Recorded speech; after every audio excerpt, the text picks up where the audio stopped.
Diz uma coisa, Dudu. O que é um rabino? Como é que você se tornou um rabino?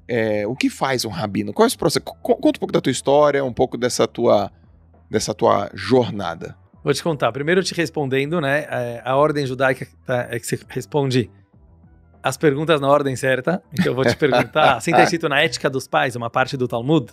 Ele fala, uma pessoa sábia, ele responde primeiro a primeira pergunta, depois a segunda pergunta. Tá. Então vamos começar. E eu te fiz umas 4 perguntas. Você fez umas 4, vamos tentar encaixar. Mas tá bom. O que é um rabino? Eu gosto muito dessa pergunta. Tá. Porque um rabino, apesar que normalmente ele é comparado com o padre, né, no cristianismo, ou pastor, ou um guru, eu não vejo assim. E por experiência própria do que eu vivi no mundo judaico e no mundo ortodoxo judaico. O rabino, em primeiro lugar, ele é um amigo. Ele é um amigo. E por que eu digo um amigo, né? Eu vou contar uma pequena história. Uma vez chegaram para um grande rabino, que inclusive é o meu mestre espiritual, já faleceu, o Rebbe de Lubavitch, que ele morou em Nova York, ele foi o Rebbe, assim, de milhões de judeus no mundo. Uma pessoa extremamente simples, mas que acabou se tornando líder naturalmente de milhões de judeus e muitos não judeus também que vinham até ele pedir a sua bênção.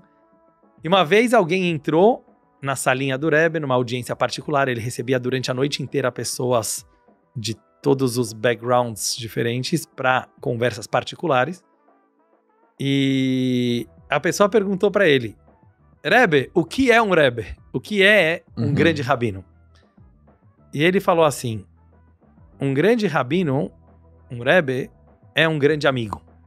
E ele falou, mas Rebbe, eu tenho muitos amigos. Ele não era uma pessoa religiosa. Ele falou, eu tenho muitos amigos. Então, qual a diferença, né? Eu não gostei dessa definição, Sim. né? Quer dizer, de você dizer que um Rebbe é um amigo. Daí ele falou assim, mas o que significa que você tem amigos, né? Ele falou, eu tenho amigos que eu vou pro jogo de futebol, eu tenho amigos que eu viajo, eu tenho amigos que eu vou na balada, eu tenho amigos que eu vou beber. Eu tenho todos os tipos de amigos. Eu falo assim, não, isso são amigos eventuais, né, pontuais, para atividades que você gosta de fazer. Sim. Um verdadeiro amigo, o Rebbe falou, é alguém que você pode pensar em voz alta do lado dele, como se ele não estivesse lá. Um verdadeiro amigo é alguém que você pode pensar em voz alta, sem medo de ser julgado, sem medo de ser criticado. Ou seja, um verdadeiro amigo é alguém que ele é tão íntimo, ele é tão próximo, que é como se você estivesse conversando com você mesmo, mas você vai ouvir uma opinião externa de alguém que, obviamente, vai manter o sigilo total de tudo que você está contando para ele, mas mais do que isso, ele vai sentir a tua dor, ele não vai te julgar e ele vai ser o teu verdadeiro amigo. Então, por que eu resolvi contar essa história? Porque antes de falar um pouco da minha carreira como rabino, se a gente pode chamar assim, ou da minha jornada como rabino, eu acho importante saber que sempre, durante toda a história do povo judeu, rabino não foi uma profissão. Não existia a profissão rabino. Não existia o status rabino na sociedade. Rabino nada mais era do que uma pessoa que estudou bastante Torá, que estudou bastante Talmud, que é a parte interpretativa da Bíblia, que estudou bastante Kabbalah, que é a parte mística do judaísmo, e ele mesmo se tornou um sábio para si. Tá bom. Entendeu? E naturalmente as pessoas se juntavam em volta desse sábio para aprender as fontes do judaísmo. Muitas vezes esse rabino tinha outra profissão. Ele era sapateiro, ele era carregador de águas, tinha esse trabalho antigamente, ele era cocheiro. Às vezes, realmente, ele só estudava, ele era um acadêmico, mas não sempre. Então, apesar que hoje rabino virou também uma profissão, porque uma sinagoga precisa de um rabino, eu, por exemplo, não sou rabino de uma sinagoga, sou rabino só do mundo virtual. Porque eu acredito nisso e eu acho que isso vai atingir cada vez mais gente. Estamos passando, na minha opinião, por uma transformação no mundo judaico e no mundo religioso em geral. Mas é bem interessante você ver que o rabino ele nunca teve um papel de isolamento do resto da sociedade, da comunidade. Justo pelo contrário, qualquer pessoa pode ser um rabino. Uhum. Eu acho legal falar isso, porque pra mim, por exemplo, não teve um momento que eu falei, agora contando um pouco da minha jornada, eu quero ser rabino.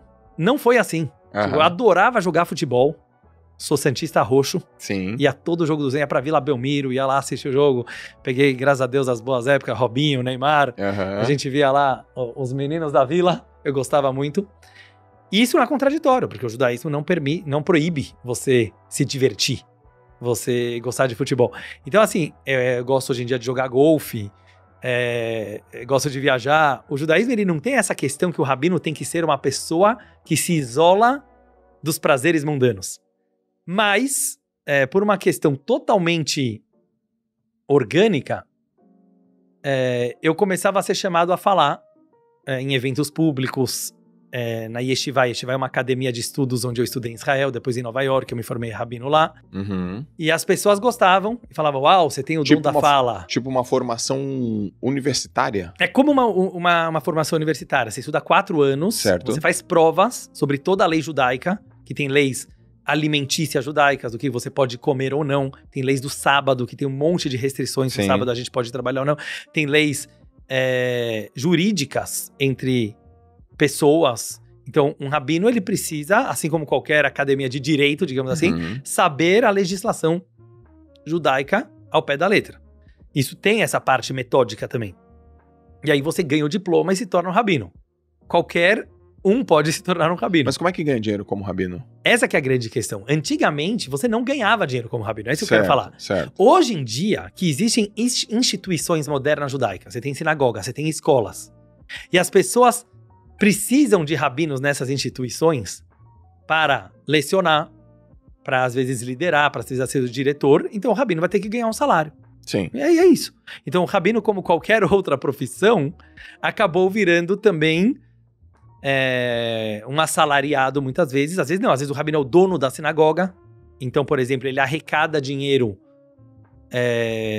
da comunidade que frequenta a sinagoga, para a sinagoga poder existir, para pagar a conta de luz, de água, ar-condicionado, o salário do rabino, a comida. Sim. O judaísmo sempre tem muita comida, não é? Na própria sinagoga é um lugar de encontrar também, é um lugar social.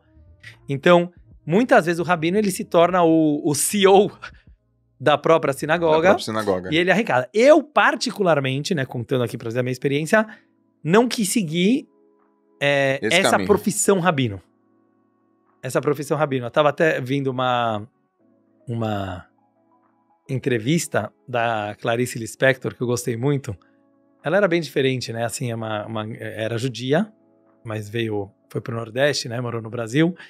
E é considerada uma das maiores escritoras brasileiras e judaicas também, de todos os tempos. Uma gênia.